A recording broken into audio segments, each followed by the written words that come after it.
자, 우리 앞을 보시고 우리 말씀의 제목을 같이 한번 읽습니다. 보시고 읽습니다. 시작. 마음의 중심을 하나님께 드리십시오. 아멘. 마음의 중심을 하나님께 드리십시오라는 제목으로 말씀을 전하도록 하겠습니다. 우리 앞에 적어보시고 우리 마음을 다해서 인사합시다. 사랑합니다. 축복합니다. 사랑합니다. 축복합니다. 아멘. 오늘 우리 함께 예배하는 우리 친구들이 있습니다. 우리 준석이 친구들, 우리 소망이 친구인데요. 우리 이쁜 두 여학생, 우리 박수로 축복합시다. 네, 감사합니다. 여러분, 오늘도 말씀 속에서 우리를 사랑하시는 하나님의 음성을 들으시길 바랍니다. 네, 하나님이 여러분들을 얼마나 사랑하시는지 제가 표현을 못해요. 다 그 놀라운 사랑을 여러분 오늘 말씀 속에서 느끼시길 바랍니다. 지난 시간에 우리는 사무엘을 나눴죠. 사무엘 시대에는 말씀이 희귀했다. 하나님 말씀하시지 않으셨다. 왜죠? 말씀을 들을 만한 사람이 없었다. 귀를 기울이고 하나님의 음성을 사모하는 사람이 없이 다 귀를 닫고 하나님의 말씀을 무시하는 사람들밖에 없었다. 그래서 그 당시 엘리의 두 아들도 제사장이었지만 이들은 대놓고 하나님의 말씀을 무시했지요. 하나님께 드릴 제물을 가로채고 성전에서 일하는 여인들을 겁탈했습니다. 엘리 역시 그 두 아들의 아버지인 엘리 역시 그들을 호되게 야단치지 않았어요. 타이르는 데 그쳤습니다. 당장 성전 앞으로 끌고 가서 하나님 앞에 엎드려 회개시키지 않았습니다. 결국 심판이 확정되죠. 그렇죠? 근데 그 심판의 말씀을 누가 듣습니까? 엘리가 아닌 어린 사무엘이 듣는 거예요. 왜? 사무엘이 하나님을 사모했기 때문에. 성경은 늘 사무엘이 어디에서 살았다고 했습니까? 하나님 앞에서 살았다. 그렇죠? 잘 때도 하나님께서 임재하시는 지성소에서 가장 가까운 곳에서 잘 정도로 사무엘은 하나님을 사랑하고 사모했어요. 그래서 하나님이 사무엘에게 말씀하신 것이죠. 지금도 마찬가지예요. 하나님은 하나님을 사랑하는 자에게 말씀하세요. 어떻게? 말씀을 통해. 하나님께서 주신 성경 말씀을 통해, 즉 우리가 하나님을 사랑하고 하나님을 사랑하여 하나님의 말씀을 대할 때 그 말씀 속에서 나를 향하신 하나님의 음성이 들려요. 그럼 우리는 그 말씀대로 순종하는 것입니다. 그때 우리도 사무엘처럼 하나님 앞에서 하나님과 함께 사는 복을 누리게 되는 것이죠. 그럼 남은 평생 하나님을 사랑하심으로 하나님의 말씀에 순종하여 하나님과 함께 사는 복, 하나님 앞에서 사는 복을 누리시기를 주님의 이름으로 간절히 축원을 드립니다. 자, 오늘은 16번째 동역자인 다윗을 나누겠습니다. 여러분, 다윗은 이스라엘의 두 번째 왕이에요. 첫 번째 왕은 사울이죠. 사울.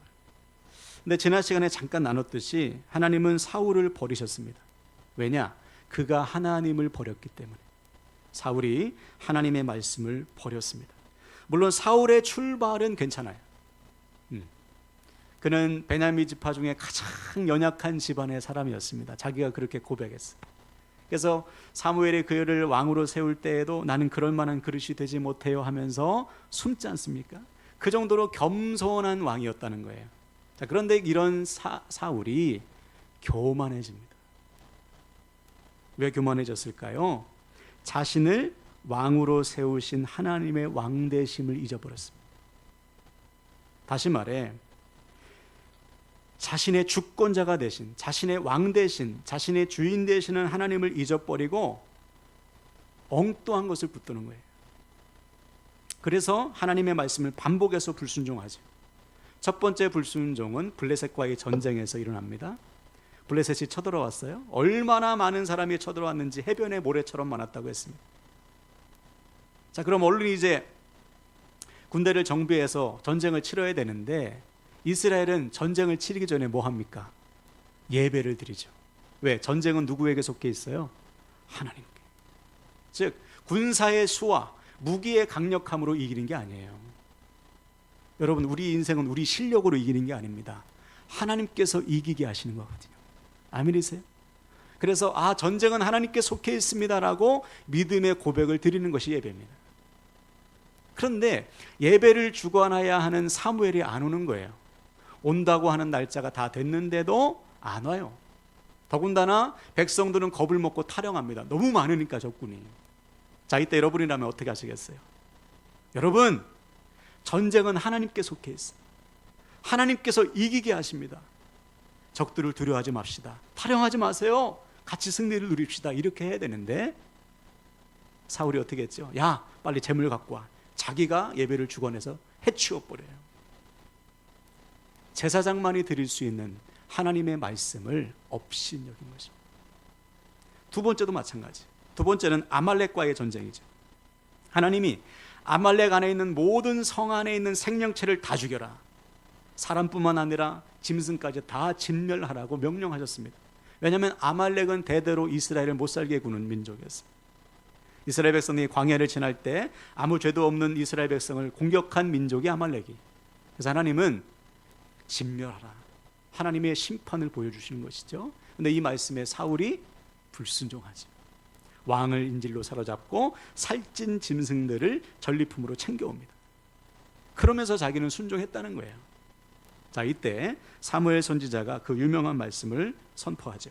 우리 성경 앞으로 한 장만 넘겨볼까요? 사무엘 15장 22절 23절입니다. 제가 읽겠습니다. 사무엘이 이르되 여호와께서 번제와 다른 제사를 그의 목소리를 청종하는 것을 좋아하심같이 좋아하시겠나이까. 순종이 제사보다 낫고 듣는 것이 순양의 기름보다 나으니 이는 거역하는 것은 점치는 죄와 같고 완고한 것은 사신 우상에게 절하는 죄와 같음이라. 왕이 여호와의 말씀을 버렸으므로 여호와께서 왕을 버려 왕이 되지 못하게 하셨나이다 하니. 그렇죠. 순종이 제사보다 낫다. 순종하는 것이, 하나님의 말씀을 듣는 것이 순양의 기름보다 낫다. 즉 하나님께서 원하시는 것은 뭐예요? 순종이다. 순종. 근데 사울은 순종하지 않았죠. 자기 마음대로 순종한 거예요. 이 정도면 순종이지.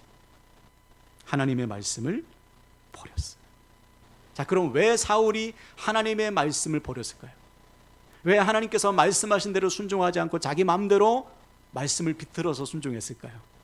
그 이유를 이어지는 24절에서 말합니다. 사무엘상 15장 24절.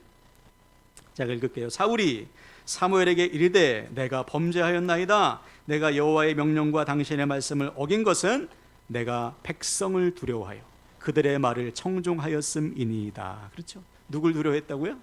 백성을 두려워했어요. 아니, 하나님을 두려워하고 하나님을 경외해야 되는데 왜 백성을 두려워했을까요? 백성들이 자기의 자리를 지켜줄 것이라고 착각했기 때문이죠. 자기의 왕 되신 하나님, 자기의 생명이요 인도자요 공급자가 되신 하나님을 잊어버린 거예요. 베냐민 지파 중에 가장 작은 집안의 사람을 하나님의 은혜로 세워줬는데 그 은혜를 까맣게 잊어버린 거예요. 그래서 하나님의 말씀을 버린 것입니다. 우리도 이럴 수 있어요. 여러분, 여러분의 인생의 주인은 누구십니까? 하나님이시죠. 내 삶의 공급자가 누구십니까? 하나님이시잖아요. 이 사실을 잃어버리면 우리도 결정적인 순간에 불순종합니다. 다른 것을 두려워해요. 사람을 두려워하고 물질을 두려워하고 인기와 명예를 두려워합니다. 그러면 순종할 수 없어요. 그러므로 여러분, 우리가 살 길은 뭐냐? 지금도 우리를 먹이시고 입히시고 인도하시는 하나님을 경외하는 거예요. 하나님을 인정하고 하나님을 두려워할 줄 아는 것입니다. 세상이나 세상에 있는 것들을 두려워하거나 사랑하는 것이 아니라 나의 왕 되신 주님을 경외하는 거예요. 그때 하나님께서 우리의 삶을 인도하시는 거거든요. 여러분, 어떤 상황 속에서도 하나님을 경외하심으로 하나님의 말씀에 온전히 순종하여 하나님의 인도하심, 하나님의 돌보심, 하나님의 공급하심을 누리시기를 주님의 이름으로 간절히 축원을 드립니다. 아멘. 자, 그래서 하나님이 사울 다음으로 택하신 왕이 누구냐? 바로 다윗이다. 자, 1절, 오늘 본문 다시 16장 1절을 보십시오. 제가 읽겠습니다. 여호와께서 사무엘에게 이르시되 내가 이미 사울을 버려 이스라엘 왕이 되지 못하게 하였거늘 네가 그를 위하여 언제까지 슬퍼하겠느냐? 너는 뿔에 기름을 채워가지고 가라. 내가 너를 베들레헴 사람 이새에게로 보내리니 이는 내가 그의 아들 중에서 한 왕을 보았느니라 하시는지라. 그렇죠. 하나님이 이제 사무엘을 야, 그만 슬퍼하고 이제 가라. 어디로 가라고 했습니까? 베들레헴으로 가라. 이새의 집으로 가라. 여기서 베들레헴은 유다 지파에 소속된 유다 베들레헴을 말합니다. 즉 하나님께서 사울 다음으로 택하신 왕은 유다 지파입니다. 이것도 말씀의 성취죠. 자, 그런데 이때 사무엘이 선뜻 순종하지 못해요. 왜냐하면 사울이 알면 나는 죽습니다. 이새의 집안도 남원하지 못합니다. 하나님이 지혜를 주시죠. 그러면 제사 드리러 가라. 제사 드리러 간다고 하고 이새의 아들들을 초청해라. 그러면 되겠군요. 순종해서 갑니다. 이제 드디어 사무엘 앞에 이새의 아들들이 쫙 선 거예요. 자, 6절을 봅시다. 6절. 그들이 오매 사무엘이 엘리압을 보고 마음에 이르기를 여호와의 기름 부으실 자가 과연 주님 앞에 있도다 하였더니, 이새가 첫 번째 아들 엘리압을 탁 사무엘 앞에 세운 거예요. 사무엘이 보고 깜짝 놀래. 이 정도면 왕감이다. 왜냐하면 그 키와 용모가 너무 수려한 거예요.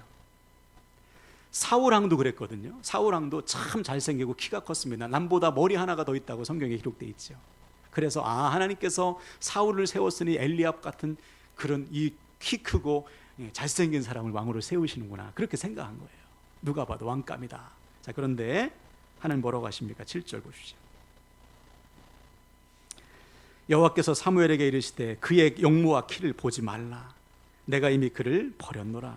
내가 보는 것은 사람과 같지 아니하나니 사람은 외모를 보거니와 나 여호와는 중심을 보느니라 하시더라. 그렇죠? 아니라는 거예요. 키와 용모 보지 마라. 즉 겉으로 드러나는 모습 그거 보지 마. 하나님은 무엇을 본다는 것입니까? 중심을 보신다.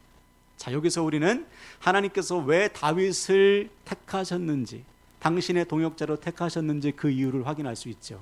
하나님은 무엇을 보신다는 것입니까? 중심을 보신다. 우리의 외모와 키와 실력과 배경을 보시는 것이 아니고 우리 마음의 중심을 보신다. 여기서 중심은 히브리어로 레바브라는 단어입니다. 이것은 마음이라는 뜻이에요. 마음. 즉 하나님께서 보시는 것은 우리 마음이다. 우리 마음의 중심이 하나님을 향해 있는 자, 그 사람을 택하시는 거예요. 자, 그래서 이어지는 본문에 보니까 이세 아들들이 다 퇴짜를 맞아요. 7명을 딱 세웠는데 7명 다 아니야 엑스표다. 그래서 묻죠. 이세에게 사무엘이 아들도 없니? 그러니까 있어요. 밖에서 양을 치고 있습니다. 얼른 데려와라. 자, 데리고 와서 보니까 누구냐? 다윗인데 12절 보십시오. 이에 사람을 보내어 그를 데려오매 그의 빛이 붉고 눈이 빼어나고 얼굴이 아름답더라. 여호와께서 이르시되 이가 그니 일어나 기름을 부으라 하시는지라. 자, 사무엘이 본 다윗의 모습은 어떠냐? 얼굴이 붉었다고 했습니다. 이 무슨 뜻일까? 자, 붉다는 것은 히브리어로 아드보니라는 단어인데 이것은 어리다라는 의미예요. 어리다. 여러분 애기들 보면 볼이 어때요? 붉으스름하죠. 하나님께서 택하신 왕은 장성한 성인이 아닙니다. 얼굴이 붉으스름한 애예요. 어린아이를 택하신 거예요. 왜? 그 마음의 중심이 하나님을 향해 있기 때문에. 자, 그래서 이어지는 본문에 보니까 뭐라고 했어요? 눈이 빼어나고 얼굴이 아름다웠다. 아니 외모 보지 않으신다면서 왜 눈이 이쁘고 얼굴이 아름다운 애를 택했나? 여러분 히브리 문화권에서 눈과 얼굴은 그 사람의 마음과 영혼을 반영하는 창입니다. 우리말 얼굴도 어원이 뭔지 아시죠? 얼꼴. 얼은 뭡니까? 우리의 마음, 영혼, 꼴은 틀. 우리의 얼굴은 우리의 영혼, 마음의 상태를 드러내는 틀이에요. 다시 말해서 다윗의 눈과 얼굴 속에서 하나님을 향한 그 아름다운 마음이 드러났다는 것입니다. 그러니까 사무엘이 믿음의 눈으로 보니까 엘리압은 비교가 안 돼. 어린 사무엘의 눈과 얼굴에서 드러나는 그 아름다운 마음이 너무 빼어난 거예요. 여러분도 오늘 예배 드리면 얼굴이 변합니다. 하나님 만나면 은혜 받으면 얼굴이 아름답게 변해요. 우리의 마음과 영혼이 변하기 때문에 그것을 지금 사무엘이 보는 거예요. 야, 이 사람이구나. 하나님이 말씀하신 얘야, 이 아이야, 기름을 부어라. 자, 자, 여기서 보십시오, 여러분. 하나님께서 택하시는 사람의 기준은 뭐냐? 마음이다. 겉모습이 아니에요. 요즘 말로 스펙을 보시는 게 아닙니다. 그 마음의 중심이 하나님을 향한 사람, 온 마음을 다해서 하나님을 사랑하는 사람, 그 마음에 하나님으로 가득한 사람, 그 사람을 들어쓰신다. 반면에 아무리 뛰어나고요, 잘생기고 키가 크고 얼굴도 하얗고 실력도 뛰어난 사람, 하나님의 마음, 그 마음이 하나님을 향하지 않다면 못 써요. 하나님. 자, 예를 들어서 예수님 당시에 가장 뛰어난 사람들이 누구였습니까? 바리새인, 서기관들. 그렇죠? 그들보다 여러분 성경에 능통하고 하나님을 향하여 열심히 있는 사람이 없어요. 가장 엘리트 그룹입니다. 그렇죠? 가장 뛰어난 실력자들이에요. 예. 집안도 좋으니까 뭐 외모도 옷도 잘 입고, 그죠? 집안도 좋고, 예. 모든 면에서 으뜸인 사람들이 바리새인 서기관들입니다. 자, 그런데 주님은 그들 향해서 뭐라고 말씀하셨을까? 자, 앞을 보고 읽어볼까요? 마태복음 23장 27절입니다. 시작. 화 있을진저 외식하는 서기관들과 바리새인들이요, 회칠한 무덤 같으니 겉으로는 하나님 아름답게 보이나 그 안에는 죽은 사람의 뼈와 모든 더러운 것이 가득하도다. 그렇죠. 회칠한 무덤이라고 했습니다. 회칠한 무덤이라는 것은, 회라는 것은 하얀색 페인트라고 보시면 돼요. 무덤 밖은 하얀색으로 칠해서 깨끗해 보이지만 그 안에는 뭐가 있습니까? 시체가 가득하죠. 썩은 것이 가득하죠. 이처럼 겉으로 보기에는 신실한 신앙인처럼 보여. 아, 정말 열심히 있구나, 정말 말씀에 능통하구나. 그런데 그 마음에는 누가 없어요? 하나님이 없어요. 그들의 열심은 누구를 위한 열심입니까? 자기를 위한 열심. 탐욕이 가득한 껍데기라는 거. 그런 사람 하나님이 못 쓰신다. 아무리 실력자라도. 그러므로 사랑하는 여러분, 우리가 지금 힘써야 될 게 뭐냐? 우리의 겉모습이 아니에요. 물론 우리의 외모와 우리의 실력과 이런 것들이 소용없다는 것은 아닙니다. 외모도 가꾸고 실력도 키워야지. 그러나 그 모든 것보다 우선돼야 될 게 뭐냐? 우리 마음의 중심을 하나님께 드리는 거예요. 내 마음이 하나님을 향해 있는지가 중요한 것입니다. 왜? 마음의 중심이 무너지면요, 우리가 지금 갖고 오는 거 다 의미 없어요. 다 쓸데없습니다. 소용없습니다. 이것이 우리 인생을 지켜주지 않아요. 단적인 예로 오늘 하나님께서 택하신 이 다윗도 마음의 중심이 무너질 때가 있었어요. 그렇죠? 충신, 자기의 둘도 없는 충신 우리아의 아내를 간음합니다. 이것을 덮기 위해서 온갖 술수를 행하다가 안 되니까 우리아를 전쟁터 맨 앞에 보내서 죽게 만들어요. 간음죄와 살인죄를 저지르죠. 하나님께서 그 엄청난 스펙을 주셨는데, 다윗에게 엄청난 권력을 주셨는데 그 권력으로 뭐 했어요? 자기 욕망을 채우는 거예요. 그래서 하나님이 안 되니까 사람을 보내죠. 나단 선지자를 보내서 그의 죄를 만천하에 드러나게 하십니다. 창피를 주셨어요. 자, 그때 다윗이 그 자리에 엎드려 회개하죠. 회개하면서 이렇게 기도합니다. 우리 시편 51편 10절 읽습니다. 시작. 아, 하나님, 내 속에 깨끗한 마음을 창조하여 주시고 내 속을 견고한 심령으로 새롭게 하여 주십시오. 그렇죠. 무엇을 새롭게 해달라고요? 마음을. 내 마음을 깨끗하게 해주십시오. 마음의 중심이 무너진 거예요.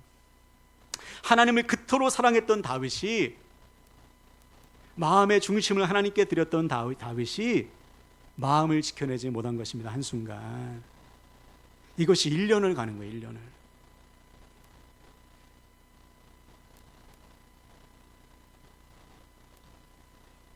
우리도 이럴 수 있다. 내 마음의 중심이 하나님을 향하지 않으면, 내 마음을 빼앗기는 순간 우리 삶 전체가 무너져요. 눈앞의 상황에 흔들리고요, 사단의 유혹에 넘어져 온갖 세상 것의 마음을 뺏기는 순간 믿음으로 살 수 없는 것입니다. 다윗처럼. 여러분, 다윗이 무너질 줄 누가 알았습니까? 그 성령에 충만했던 다윗이. 우리도 그럴 수 있다. 그 사단은 여러분 끊임없이 무엇을 공격할까요? 우리의 마음을 공격합니다. 그래서 여러분 가룟유다가 예수님을 팔 때 어떻게 했어요? 사단이 그 마음에 예수를 팔 생각을 집어넣었다고 그랬어요. 마음을 지키지 못하면 이렇게 되는 거예요. 무너집니다. 그래서 여러분 우리는 무릇 지킬 만한 것 중에 마음을 지켜야 돼요. 생명을 다해서. 네. 자, 그럼 질문요. 어떻게 해야 마음을 지켜낼 수 있을까? 우리 힘으로는 안 되거든요. 그런데 성경 우리에게 답을 줬어요. 이렇게 하면 됩니다. 로마서 12장 2절 볼까요? 있습니다. 시작. 너희는 이 세대를 본받지 말고 오직 마음을 새롭게 함으로 변화를 받아 하나님의 선하시고 기뻐하시고 온전하신 뜻이 무엇인지 분별하도록 하라. 아멘. 마음을 새롭게 함으로 변화를 받아 하나님의 선하시고 기뻐하시고 온전하신 뜻을 분별하라. 이것이 마음을 지키는 거예요. 여러분 여기서 새롭게 함으로 변화를 받아라는 것은 조금 어려운 말인데 헬라어 보면 현재 수동태 명령형입니다. 좀 어렵죠? 현재 수동태 명령형. 현재라는 것은 한 번 하는 것이 아니라 계속해서 하는 거예요. 명령은 반드시 해야 되는 것이죠. 수동태라는 것은 누군가에 의해서 우리의 마음이 새롭게 되는 것입니다. 그게 누굴까요? 우리 안에 임하신 성령입니다. 성령. 이 말을 풀어서 얘기하면 너에게 임하신 성령 안에서 성령에 의해서 계속해서 마음을 새롭게 변화돼야 된다. 그래서 날마다 새로운 마음으로 하나님의 뜻을 분별해야 된다. 여러분 성령은 어디에 임하시죠? 우리의 마음에 임하셔요. 너희 마음에 성령께서 임하셨다. 구원을 보증하기 위해서 성경에 분명하게 선포하고 있지. 즉 우리가 예수 그리스도를 나의 구주로 영접하는 순간 주님의 영이신 내 안에 임하셔요. 아멘이십니까? 그때부터 뭐 하시는 거예요? 내 마음을 새롭게 하신다. 날마다. 그러므로 우리는 날마다 우리 안에 임하신 성령을 따라서 마음을 새롭게 해야 되는 거예요. 아침에 일어나면 성령님 내 마음을 새롭게 해주십시오. 무엇을 결정할 때도 하나님 내 마음을 새롭게 하여 주십시오. 하나님의 뜻이 무엇인지 알려주십시오. 하나님이 알려주신다는 거 아니에요. 아멘이십니까? 기도할 때도 우리는 마땅히 기도할 바를 알지 못하지만 내 안에 계신 성령께서 하나님의 뜻대로 구할 수 있도록 우리의 마음을 변화시켜 주시는 것입니다. 이 성령을 따라 행할 때 우리는 마음을 지킬 수 있다. 그때 우리의 삶의 변화가 나타나요. 우리의 행동이 바뀝니다. 행위가 달라져요. 다윗처럼 얼굴이 변하고 삶의 목적과 방향과 가치관이 달라집니다. 이제는 영혼을 구원하는 삶으로 하나님의 나라를 세우는 삶으로 하나님께 영광 돌리는 삶으로 우리의 삶이 변화되는 거예요. 할렐루야. 얼마나 멋진 삶입니까 여러분. 이게 언제 가능하다고요? 우리의 마음의 중심을 하나님께 드릴 때.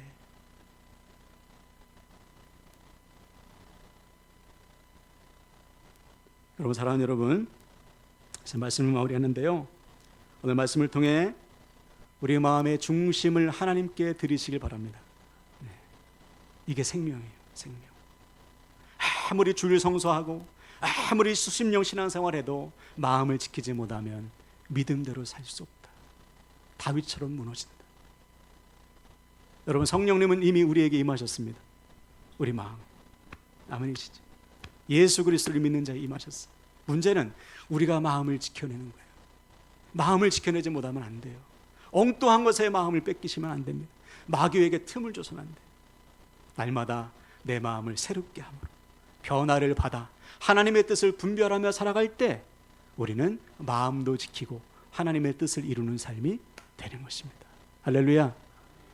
이 시간 선포할 때 여러분 아멘으로 응답했으면 좋겠어요. 오늘부터 마음의 중심을 하나님께 드리시고 매 순간 하나님의 뜻을 분별하여 순종함으로 일평생 하나님께 쓰임받는 하나님의 동역자들 다 되시기를 주님의 이름으로 간절히 축원을 드립니다.